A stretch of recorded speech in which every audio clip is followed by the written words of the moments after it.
Long before the digital age and data-driven investigations, there was one man who needed no lab. Only a keen eye, an unwavering mind, and a gift for decoding the human condition. That man was Sherlock Holmes. By the early 1900s, Holmes had returned from the dead, at least in the eyes of the public who refused to let him go. Sir Arthur Conan Doyle, once determined to move past his legendary detective, was compelled by overwhelming demand to bring him back. One of the most mysterious cases from this second wave of Holmes stories is the adventure of the dancing man. At first glance, it seems harmless, even childish. Strange stick figures drawn in a sequence that resemble a child's game. But beneath this seemingly innocent code lies a tale of desperation, hidden identities, and a past that refuses to stay buried. A noble English gentleman is found dead. His American wife lies unconscious, wounded at his side. The only clues: a revolver, a locked room, and the silent dance of crude little men scrawled across paper. But Holmes sees what others overlook. This isn't just about solving a crime. It's about unraveling a cipher that holds life, love, and vengeance in its grasp. So if you're ready to enter a world where even a child's doodle can hold deadly meaning, join us. This is the adventure of the dancing men. Holmes had been sitting in silence for several hours, his long, thin back hunched over a chemical vessel as he brewed something particularly foul-smelling. His head drooped down to his chest, and from where I sat, he resembled some strange, lanky bird with dull gray feathers and a black crest. So, Watson, you're not planning to invest in South African securities? I jumped in surprise. Though I was used to Holmes's peculiar abilities, this sudden intrusion into my private thoughts was completely baffling. How on earth do you know that? I asked. He spun around on his stool, holding a steaming test tube in hand, and there was a gleam of amusement in his deep-set eyes. Now, Watson, admit you're completely stunned. I am. I should really make you sign a statement to that effect. What makes you say that? Because in 5 minutes, you'll tell me it was all absurdly simple. I'm sure I won't say anything like that. Holmes propped the test tube in its rack and began speaking with the air of a professor lecturing his class. You see, my dear Watson, it's not truly difficult to build a chain of reasoning, each step dependent on the last and individually quite straightforward. But if you then remove all the middle steps and present only the beginning and the conclusion, the result can seem quite startling, though maybe a bit showy. For instance, it wasn't hard to deduce, just by observing the groove between your left forefinger and thumb, that you don't intend to invest your small capital in the gold fields. I don't see the connection. Of course not. But let me fill in the missing links in this very simple chain. 1. You had chalk between your left finger and thumb when you returned from the club last night. 2. Chalk gets there when you play billiards to steady the cue. 3. You only play billiards with Thurston. 4. Weeks ago, you told me that Thurston had an option on some South African property set to expire in a month, and he wanted you to invest with him. 5. Your checkbook is locked in my drawer, and you haven't asked me for the key. 6. Therefore, you're not going to invest your money in this scheme. How absurdly simple. Exactly. Every problem becomes child's play once it's explained to you. Here's an unexplained one. Let's see what you can make of it, friend Watson. He tossed a sheet of paper onto the table and returned to his chemical experiment. I stared at the strange markings with amazement. Holmes, this looks like a child's drawing. Oh, that's your opinion? What else could it be? Well, that's exactly what Mr. Hilton Cubitt of Ridingthorpe Manor, Norfolk, is eager to find out. This curious puzzle arrived by the first post this morning, and he's supposed to follow on the next train. There's the bell, Watson. I wouldn't be surprised if that's him now. A heavy footstep echoed on the stairs, and moments later, a tall, ruddy-faced, clean-shaven gentleman entered the room. His clear eyes and rosy cheeks spoke of a life far removed from Baker Street's fog. It felt as though he brought a burst of fresh East Coast air with him. After shaking hands with both of us, he moved to sit down, but his eyes caught sight of the paper with the strange symbols, which I had just put back on the table. Well, Mr. Holmes, what do you make of these? I was told you had a taste for odd mysteries, and I doubt you'll find a stranger one than this. I sent the paper ahead, so you'd have time to study it before I arrived. It's certainly quite a curious thing. At first glance, it appears to be some childish prank. A number of absurd little figures are dancing across the page. Why would you attach any importance to something so grotesque? I wouldn't have, Mr. Holmes, but my wife does. It's scaring her to death. She doesn't say anything, but I can see the fear in her eyes. That's why I want to get to the bottom of it. Holmes held the paper up so the sunlight hit it directly. It was a page torn from a notebook with pencil markings. He studied it for a while, then carefully folded the page and placed it in his pocketbook. This promises to be a most interesting and unusual case. You mentioned a few details in your letter, Mr. Hilton Cubitt, but I'd be grateful if you could go over everything again for my friend, Dr. Watson. Our visitor nervously clasped and unclasped his large, strong hands. I'm not much of a storyteller. Just stop me if anything I say isn't clear. I'll start from the time of my marriage last year. First, let me say that I'm not a rich man, but my family has lived at Ridingthorpe for about 500 years. There's no family more respected in Norfolk. Last year, I came up to London for the Jubilee and stayed at a boarding house in Russell Square because Parker, the vicar of our parish, was staying there. That's where I met an American young lady, Elsie Patrick. Somehow, we became close, and before the month was out, I was head over heels in love. We quietly married at a registry office and returned to Norfolk together. I know it might seem reckless for a man from an old family to marry like that, not knowing anything about her past, but if you saw her and knew her, you'd understand.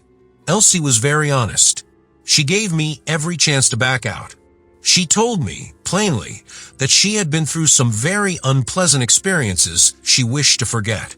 She asked that I not press her about her past and take her on her word alone. If these conditions are too hard, she said, go back to Norfolk and leave me to the lonely life you found me in. She said that just the day before we married. I told her I accepted her terms, and I've kept my word.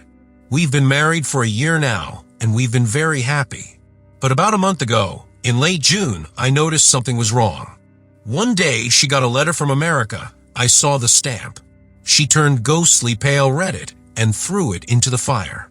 She never mentioned it, and I didn't either, because a promise is a promise. But since then, she hasn't had a moment of peace. There's always fear in her eyes, as though she's expecting something. She'd be better off trusting me. She'd find I'm her best friend. But until she chooses to speak, I won't push. Mind you, she's truthful. Whatever trouble she had in her past, it wasn't her fault.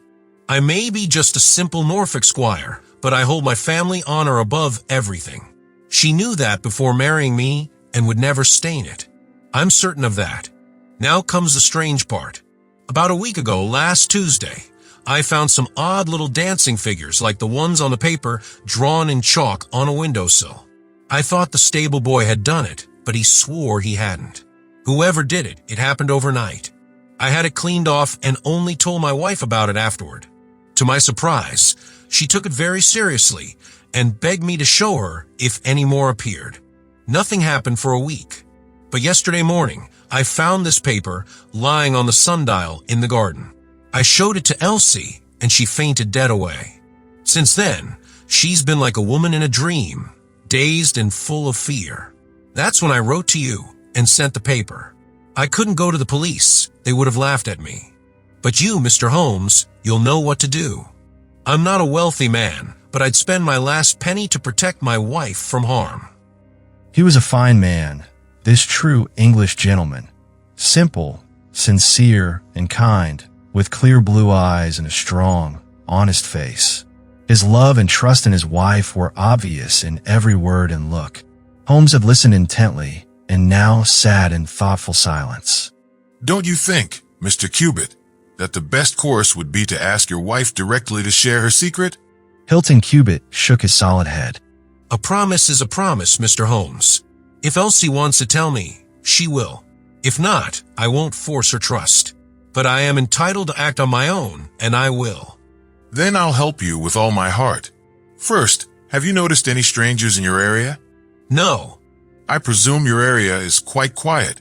A new face would be noticeable. In the immediate neighborhood, yes. But there are small seaside resorts nearby and farmers taking lodgers. These markings clearly have meaning. If it's completely arbitrary, we may never solve it. But if it's systematic, I'm confident we'll figure it out. Unfortunately, this sample is too short for analysis, and the facts you've given are too vague for an investigation. I suggest you return to Norfolk, stay alert, and copy any new dancing figures that appear, exactly as they are. It's a real shame we don't have a copy of the ones that were in chalk on the windowsill. Also, quietly look into any unfamiliar faces in the area. When you've gathered more evidence, come back to me. That's the best advice I can offer.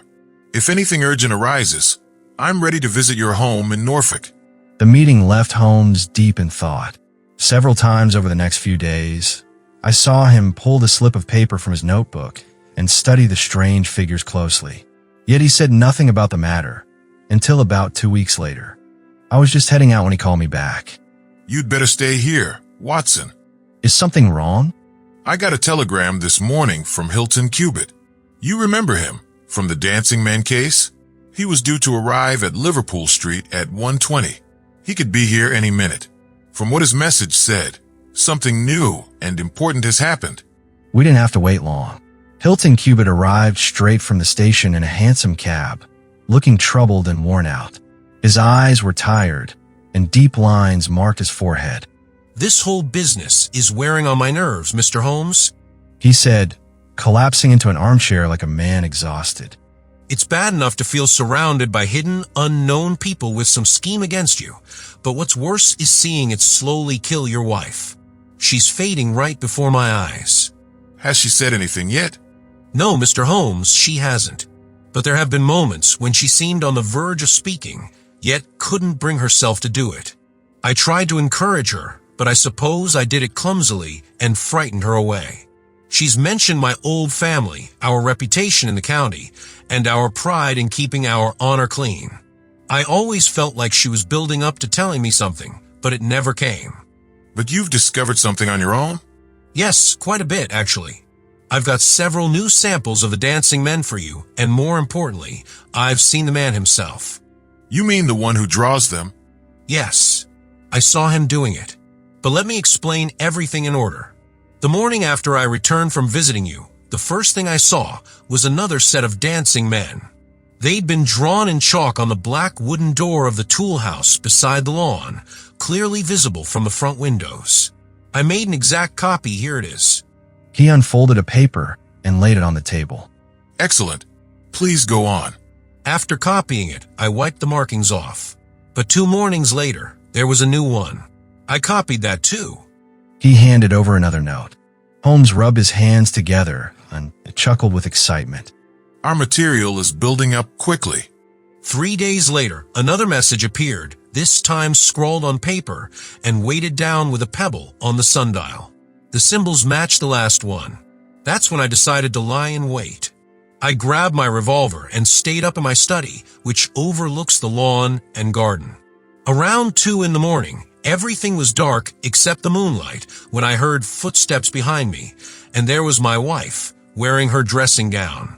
She kept pleading with me to come to bed, but I told her plainly that I wanted to get to the bottom of whoever was behind these strange tricks. She kept saying it was nothing more than a foolish prank and not worth the fuss. Then, in a quiet and nervous tone, she suggested that if it was truly bothering me, the two of us could just leave and travel together to get away from it all. I replied that leaving our own home over something like this would only make the whole county laugh at us. She didn't argue further, only said I should come to bed and that we could talk more in the morning. But as she spoke, I saw her pale face go even paler in the moonlight, and she gripped my shoulder tightly. Something was moving in the shadows near the tool house. I saw a dark figure creeping around the corner and crouching by the door. I grabbed my pistol and rushed for the door, but she threw her arms around me with such strength I couldn't break free. She clung to me with everything she had. Finally, I broke loose, but by the time I got outside, the man was gone. He left a sign of his visit, though. The same dancing men figures were on the door again, the exact ones I'd already copied. I searched the whole property, but there was no trace of him. Strangely, he must have stuck around because when I looked at the door again in the morning, there was another new line drawn underneath the earlier one. Do you have that latest drawing? Yes, it's short, but I made a copy. Here it is. He handed over another slip. Tell me, was this just in addition to the earlier message, or did it seem like a separate one? It was on a different panel of the door. Excellent. This one is the most important yet. It gives me hope. Please, Mr. Cubitt, continue your story. There's not much more to say, Mr. Holmes, except that I was angry with my wife that night. She held me back when I could have caught the intruder. She said she feared I'd get hurt. For a moment, I wondered if she was really worried about him getting hurt, because I couldn't help but think she knew who he was and what these signals meant. But there's something in her voice, Mr. Holmes, and something in her eyes that leaves no room for doubt. I believe it really was my safety she was thinking of. That's the whole story. Now I want your advice. Personally, I'd like to hide half a dozen of my farm boys in the bushes, and next time he shows up, give him a good thrashing, so he never comes back. I fear it is too deep a case for such simple remedies. How long can you stay in London? I must go back today. I wouldn't leave my wife alone overnight for anything. She's very nervous and begged me to return. I dare say you're right, but if you could have stayed, I might have been able to return with you in a day or two. Meanwhile, leave me these papers. I believe I'll be able to visit you soon and shed some light on your case. Holmes kept his calm, professional demeanor until Mr. Cubitt had gone, but I could tell, knowing him as I did, that he was highly excited. The moment Hilton Cubitt disappeared through the door, Holmes rushed to the table, laid out all the dancing men's slips, and dove into a complex and detailed analysis. For the next 2 hours, I watched him fill sheet after sheet with calculations, diagrams, and letters, completely absorbed in his work. Sometimes he whistled and hummed when things were going well. Other times he sat silently, his brow furrowed, staring into space. Finally, he jumped from his seat with a cry of satisfaction, walking the room and rubbing his hands together. Then he wrote a long telegram on a cable form. If my reply is what I think it will be, Watson, you'll have a very fine case to add to your collection. I believe we'll be heading to Norfolk tomorrow with some clear answers for our friend. I was burning with curiosity, but knew better than to interrupt Holmes when he chose to reveal things in his own time and manner. There was, however, a delay in receiving the reply telegram. 2 long days of anticipation followed, during which Holmes eagerly listened for every knock at the door. Then, on the second evening, a letter arrived from Hilton Cubitt. All had been quiet except that a long new message had appeared that very morning, inscribed on the sundial pedestal. He enclosed a copy. Holmes bent over the paper for several minutes, then suddenly stood up with a cry of alarm. His face was pale and drawn. We've let this go far enough. Is there a train to North Walsham tonight? I checked the schedule. The last train had already departed. Then we'll breakfast early and take the first one tomorrow. Our presence is urgently needed. Ah, here's the cable, Mrs. Hudson. Just a moment, there may be a reply. No, it's just as I expected. This message makes it even more essential that Hilton Cubitt be warned immediately. He's caught in a strange and dangerous trap. And so it proved. As we approached the dark climax of a story that once seemed childish and bizarre, I feel again the horror and dread I experienced at the time. I wish I had a brighter ending to offer, but these are the chronicles of fact, and I must follow this grim chain of events, which soon made Riding Thorpe Manor known across England. We had barely arrived at North Walsham and mentioned our destination when the station master rushed up to us. I suppose you're the detectives from London? Holmes's face tightened with irritation. What makes you think that? Inspector Martin from Norwich just passed through. But perhaps you're the surgeons? She's not dead, or wasn't last we heard. Maybe you can still save her, though it may be for the gallows. Holmes's brow darkened. We're going to Riding Thorpe Manor, but we've heard nothing of what's happened there. It's a terrible business. They were both shot, Mr. Hilton Cubitt and his wife. She shot him, and then herself, so the servants say. He's dead, and they fear she won't live either. Such a tragedy for one of Norfolk's oldest and most respected families. Without saying a word, Holmes hurried to a carriage. During this 7-mile journey, he remained silent, sunk in deep despair. I had noticed his unease all throughout our trip, and how he'd scoured the morning papers with intense focus. But now, faced with confirmation of his worst fears, he sat back in gloom, lost in dark thought. Still, the countryside we passed was remarkable. Vast open land dotted with scattered cottages, and huge square-towered churches rose up from the flat landscape, reminders of East Anglia's former prosperity. At last, the gray rim of the German Ocean appeared beyond the Norfolk coast. As we approached, our driver pointed his whip toward 2 old gables peeking out from a grove of trees, informing us that it was Riding Thorpe Manor. As we pulled up to the front door, I spotted the familiar black tool house and sundial by the tennis lawn, the very objects tied to this mystery. A smartly dressed man with a sharp manner and waxed mustache was stepping down from a dog cart. I'm Inspector Martin of the Norfolk Constabulary. He looked surprised as Holmes introduced himself. Mr. Holmes, the crime only occurred at 3 this morning. How could you have known in London and arrived here so quickly? I anticipated it. I came in the hope of preventing it. Then you must have some very important evidence. Everyone said they were a perfectly happy couple. I have only the evidence of the dancing men. I'll explain everything shortly. Since the tragedy couldn't be avoided, I hope to use what I know to see that justice is served. Will you let me assist in your investigation, or would you prefer I act independently? I should be proud to feel that we were acting together, Mr. Holmes. In that case, I should be glad to hear the evidence and to examine the premises without an instant of unnecessary delay. Inspector Martin wisely allowed Holmes to conduct the investigation in his own way, contenting himself with noting the results. The local surgeon, an elderly man with white hair, had just come down from Mrs. Hilton Cubitt's room. He reported that her injuries were severe but not necessarily fatal. The bullet had passed through the front of her brain, and it would likely take some time before she regained consciousness. As for whether she had been shot or had shot herself, he declined to offer a definitive opinion.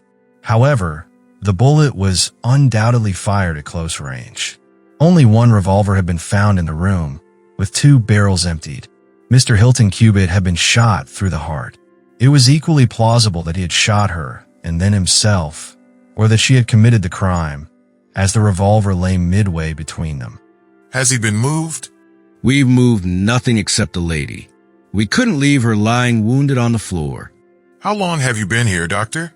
Since 4 o'clock. Anyone else? Yes, the constable here. And you have touched nothing? Nothing. You've acted with great discretion. Who sent for you? The housemaid, Saunders. Was it she who raised the alarm? She and Mrs. King, the cook. Where are they now? In the kitchen, I believe. Then I think we had better hear their story at once. The old hall, paneled in oak and with tall windows, had become a sort of courtroom. Holmes sat in a large, old-fashioned chair, his intense eyes glowing from his gaunt face. I could see in them a clear resolve to dedicate himself fully to avenging the client he had failed to protect. Alongside him were Inspector Martin, the elderly country doctor, a solid village policeman, and myself. The 2 women gave their statements clearly. They had been awakened by a loud bang, followed shortly by a second. Their rooms were adjacent, and Mrs. King had rushed into Saunders' room. Together they had come downstairs. The study door was open, and a candle burned on the table. Their master lay face down in the center of the room, dead. Near the window, his wife was slumped with her head resting against the wall. Her face was horribly wounded and covered in blood. She was breathing heavily, but could not speak. Smoke and the smell of gunpowder filled the room and hallway. The window was shut and latched from the inside. Both women were certain. They immediately sent for the doctor and the constable. With help from the groom and stable boy, they carried their injured mistress to her room. Both Mr. and Mrs. Cubitt had shared the same bed, she in her dress, he in his dressing gown over nightwear. Nothing appeared to have been disturbed in the study. They were unaware of any quarrels between the couple, who had always seemed very close. In response to Inspector Martin's questioning, the servants confirmed that every door was locked from the inside and no one could have exited the house. Holmes asked if they noticed the smell of powder as soon as they left their rooms. Both affirmed they did. I commend that fact very carefully to your attention. He said to Inspector Martin, And now I think we are in a position to undertake a thorough examination of the room. The study was a small chamber lined on 3 sides with books. A writing table stood facing a window that looked out onto the garden. We first focused on the body of poor Mr. Cubitt, whose large frame lay across the room. His clothes were disheveled, indicating he had been hastily awakened. The bullet had struck him in the front and remained lodged in his body, piercing the heart. Death was instantaneous and painless. There were no powder burns on his gown or hands. The doctor noted that while there were powder stains on Mrs. Cubitt's face, none were on her hands. The absence of the latter means nothing, though its presence may mean everything. Unless powder from a poorly sealed cartridge spurts backward, one might fire several times without leaving a trace. I'd suggest that Mr. Cubitt's body may now be removed. Doctor, I assume the bullet that wounded the lady has not yet been extracted? A serious operation will be needed to retrieve it, but the revolver still holds 4 cartridges. 2 have been fired and 2 wounds sustained, so every bullet is accounted for. So it would seem. But can you also account for this bullet hole clearly made in the window frame? Holmes turned abruptly, pointing to a hole in the lower sash of the window, about an inch from the bottom. By George, however did you see that? Because I looked for it. Wonderful. You're certainly right, sir. So a 3rd shot was fired, meaning a 3rd person must have been present. But who? And how did they escape? That's the problem we're about to solve. Inspector Martin, you'll remember I stressed the servant's report about smelling gunpowder immediately upon leaving their rooms? Yes, sir. But I confess I didn't quite follow your meaning. It suggests that at the moment the shots were fired, both the window and the door were open. Otherwise, the smoke couldn't have spread through the house so quickly. A draft must have passed through the room, but only briefly. How can you be sure? Because the candle wasn't guttered. Brilliant. Absolutely brilliant. Since I was convinced the window had been open, I considered the possibility of a 3rd person firing from outside. If someone fired back at him, the shot might have hit the sash. And there, sure enough, is the bullet mark. But how did the window come to be shut and latched? The woman's instinct would be to secure it immediately. But what's this? Holmes pointed to a lady's handbag on the study table, a neat crocodile skin bag with silver trim. He opened it and emptied the contents. Inside were 50-pound notes from the Bank of England, bound by a rubber band. Nothing more. This must be preserved. It will be important in the trial, he said, handing the bag to the inspector. Now we must examine this 3rd bullet. Judging by the splintered wood, it was clearly fired from inside the room. I'd like to speak to Mrs. King again. You said, Mrs. King, that a loud noise woke you. Did it seem louder than the 2nd shot? Mrs. King replied that it was hard to judge since it had woken her, but it did seem louder. Could it have been 2 shots fired almost simultaneously? The cook seemed uncertain and replied respectfully that she couldn't really say for sure. I believe that's exactly what happened. Inspector Martin, I think we've learned all we can from this room. Let's see what the garden reveals. A flower bed ran up to the window. As we approached it, we all gasped. The flowers were trampled, and the soft soil was covered in footprints, large male feet with long, narrow toes. Holmes searched among the grass and leaves like a retriever on a scent. With a cry of satisfaction, he picked up a small brass cylinder. Just as I suspected, the revolver had an ejector, and here is the 3rd cartridge. Inspector Martin, I believe our case is nearly complete. The inspector, initially inclined to assert himself, was now clearly astonished by Holmes's skill and ready to follow his lead. Whom do you suspect? I'll get to that. There's still a few points I haven't explained. Now that I've come this far, I'd rather proceed my own way and resolve everything at once. As you wish, Mr. Holmes. So long as we catch the culprit. I'm not trying to be mysterious, But in the middle of action, long explanations are impossible. I hold all the threads. Even if the lady never regains consciousness, we can still reconstruct what happened and ensure justice. First, is there an inn nearby called Elridge's? None of the servants seemed to recognize the name of the place, but the stable boy finally recalled that a farmer named Elridge lived several miles away, near East Ruston. When Holmes asked if it was a secluded farm, the boy confirmed that it was indeed very lonely. Holmes then suggested that perhaps the people there hadn't yet heard about what had transpired during the night, to which the boy replied that it was quite possible. Holmes thought for a moment, then a curious smile crossed his face.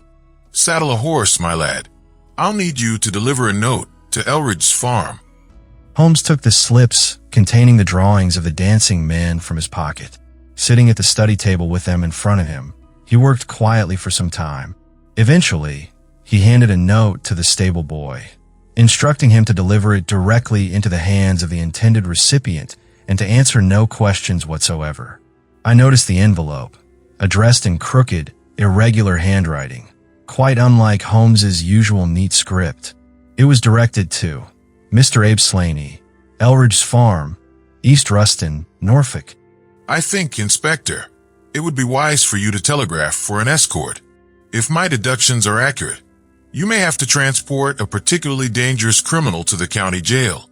The boy delivering this note can also send your telegram. And if there's an afternoon train to town, Watson, we should take it. I've got a chemical analysis waiting, and this case is nearly wrapped up. Once the boy was dispatched with a letter, Holmes gathered the servants and gave them clear instructions. If anyone visited asking about Mrs. Hilton Cubitt, they were to provide no information regarding her condition. Instead, the visitor should be shown immediately into the drawing room. Holmes emphasized these instructions with deep seriousness. Then, turning to us, he said the matter was now beyond our control, and we must pass the time as best we could while awaiting the outcome. The doctor had left to tend to his patients, leaving only the inspector and myself with Holmes. I think I can help you spend the next hour in a productive and interesting way, he said, pulling up a chair to the table and spreading out the various pages filled with the dancing men symbols. Watson, I owe you an apology for leaving your curiosity unsatisfied for so long. And as for you, Inspector, this case might interest you as a remarkable professional study. Let me begin by explaining the circumstances of Mr. Hilton Cubitt's previous consultations with me at Baker Street. Holmes then briefly recapped the background of the case, as already recorded. He pointed to the strange dancing figures on the papers. These odd drawings might seem amusing at first glance, but they turned out to be the precursors of a terrible tragedy. I'm quite familiar with secret codes, and I've even written a monograph analyzing 160 different types. But I must admit, this system was entirely new to me. The goal, apparently, was to disguise the fact that these symbols contained a message, making them look like nothing more than children's doodles. However, once I recognized that the symbols represented letters, and I applied standard cryptographic principles, the solution became manageable. The first message I received was so short that I couldn't deduce much, but I confidently concluded that the symbol XXX stood for the letter E. As you know, E is the most common letter in the English language. Even in short messages, it tends to appear frequently. Out of 15 symbols, 4 were identical, quite likely E. Some figures carried flags while others did not, which I believed was a way to separate words. I treated this as a working theory and decided that E was represented by. Here, Holmes indicated the symbol for E. The real challenge came after that. You see, in longer texts, the letters like T, A, O, and I appear frequently, but in shorter messages, their order can vary a lot. There's no fixed pattern. Trying every possible combination would have taken ages. So, I waited for more material. In my second meeting with Mr. Hilton Cubitt, he gave me 2 short notes, and one that looked like a single word. No flags, just 5 characters in a row. I studied it closely. The second and fourth symbols were identical, so I figured the word could be sever, lever, or maybe never. Based on the context, never seemed most likely. Probably a response from the lady herself. If I was right, I had just discovered the symbols for N, V, and R. I was still struggling with a cipher when a thought struck me. If the sender was someone close to the lady in her past, then a 5-letter word with 2 E's in the second and fourth positions might be Elsie. I found that exact pattern repeated at the end of one of the messages. It had to be meant for her. That gave me the letters L, S, and I. Now, what could the word before Elsie be? It had 4 letters and ended in E. I considered a few options, but come was the only one that truly made sense in this context. That gave me 3 more letters, C, O, and M. With that, I went back to the very first message and tried breaking it into words. For the unknown characters, I left blanks in my mind. The structure that emerged clearly read, I am here. Abe Slaney. That was the breakthrough. Once I had those letters figured out, the next message was easy. It spelled, at Elridge's, which, as we now know, was the place where he'd been hiding all along.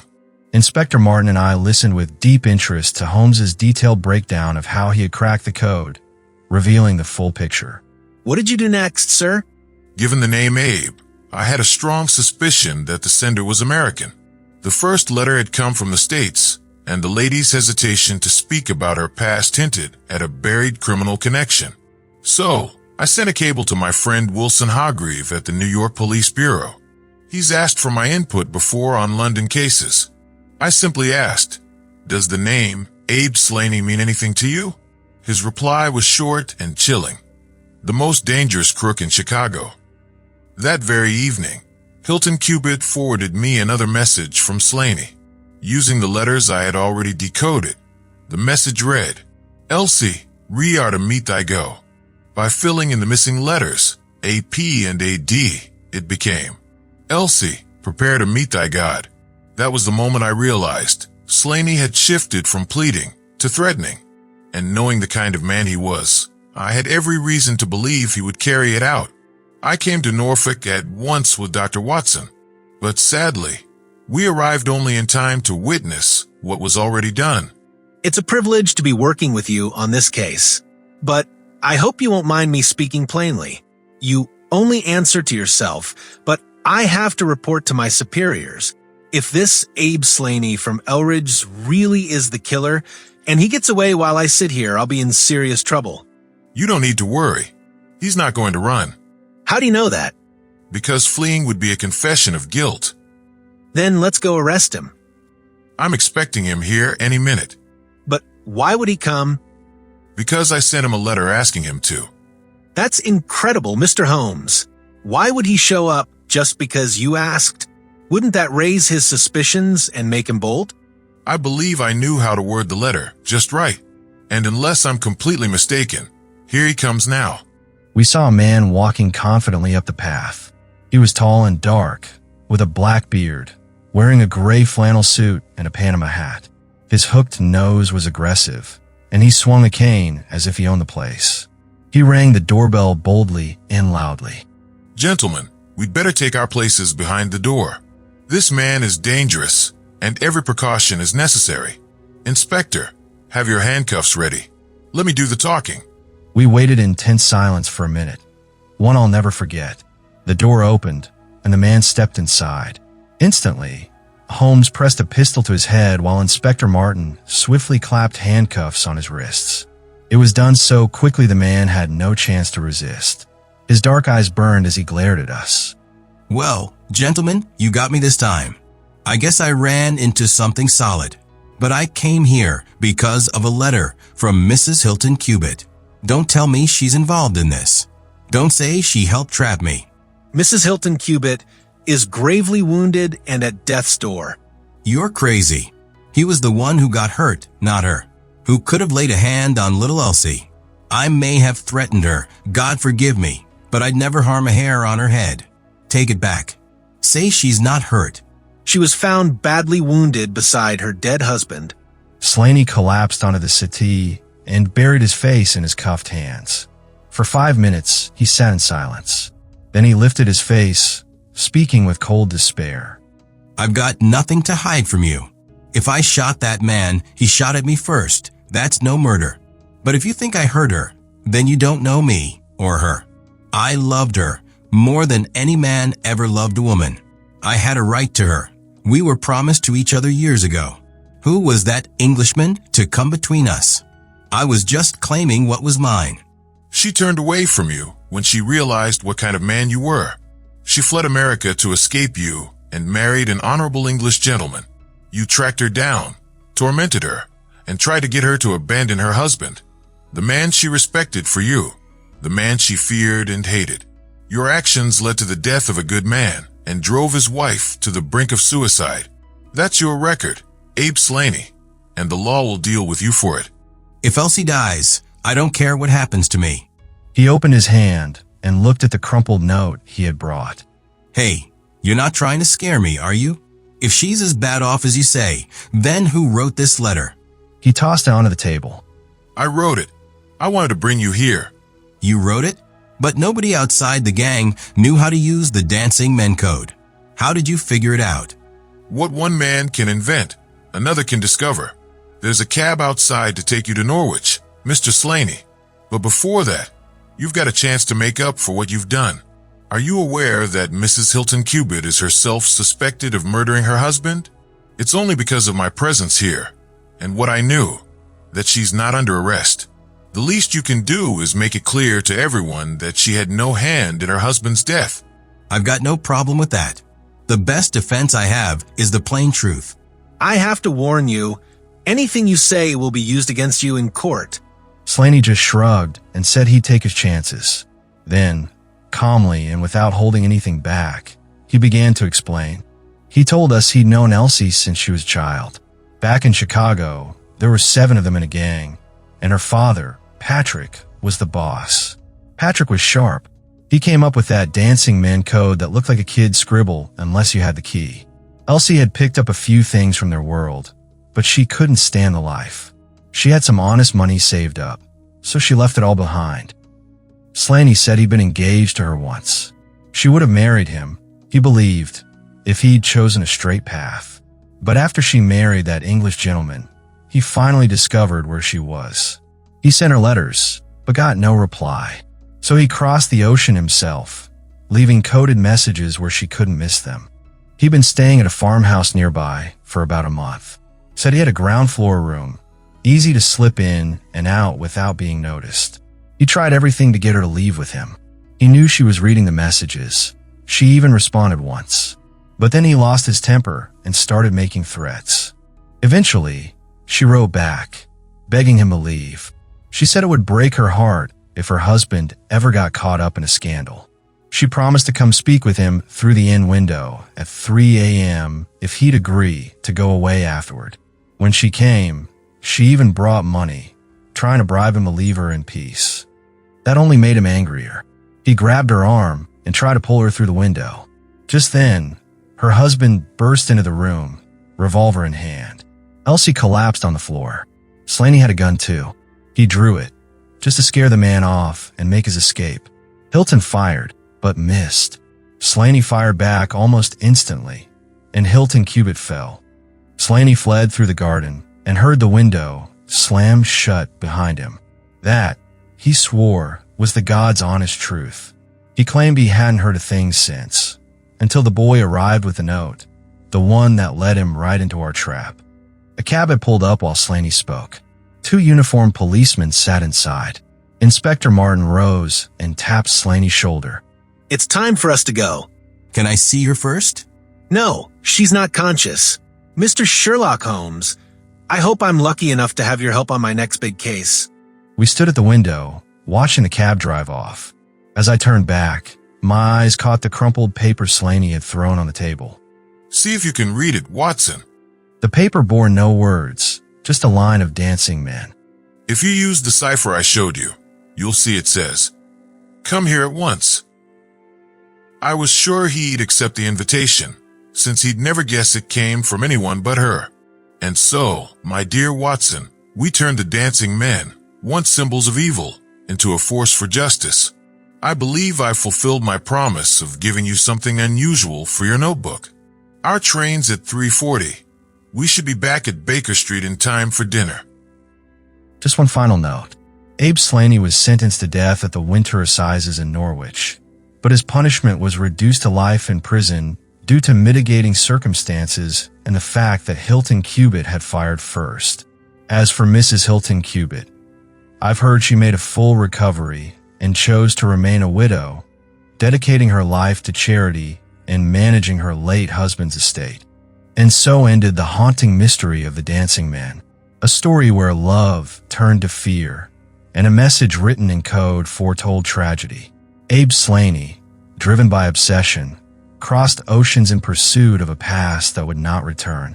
But in the end, it was not threats or violence that triumphed. It was deduction, pure, unrelenting logic. The mind of Sherlock Holmes. A noble man lost his life. A woman bore the weight of secrets too heavy to carry.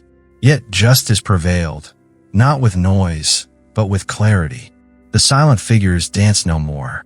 But what shadows will the next cipher hide? What quiet clues wait to be seen by eyes trained to notice the unseen? For now, peace returns to Baker Street. But Holmes remains, watchful, waiting for the next twist in the human tale. This was the adventure of the Dancing Man, brought to you by Echoes of Stories. Until next time, dear listener, trust your instincts and never underestimate what a symbol may mean.